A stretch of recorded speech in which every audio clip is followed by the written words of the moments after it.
என்னடா? அம்மா police complaint கொடுக்கணும். அம்மா மேல போலீஸ் கம்ப்ளைண்டா? ஏன்டா? என்னோட சின்ன மீனோட தலையை வெட்டிட்டாங்க. வெட்டிட்டாங்களா?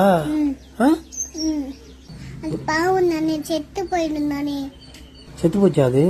செத்து போயிடுச்சு. இப்போ அது எங்க? அம்மா சமைச்சு எல்லாரும் சாப்பிட்டாங்க. நீங்க? நானும் சாப்பிட்டேன். நீங்களும் சாப்பிட்டீங்களா? அதனால மீன் மேல பாவம் இறக்கப்பட்டீங்களா? பிள்ளை பார்க்க பாவம் ஆயிட்டா பிள்ளைக்கு. அம்மா சின்ன மீன் இருக்குல்ல, ஆமா, அவங்களோட அம்மா இருக்காங்களே, ஆமா, அவங்க வந்து நம்ம அம்மாவை பொடிச்சு கொடுப்பாங்க போலீஸ்ல. ஐயோ, போலீஸ்ல பிடிச்சி கொடுத்துருவாங்களா அந்த சின்ன மீனோட அம்மா மீன் வந்து? என்ன பண்ணலாம்? சரி, வக்கீல் வச்சு ஏதோ இது பண்ணுவோம், ட்ரை பண்ணி அம்மா வெளியில் எடுத்துருவோம். சரி சரி.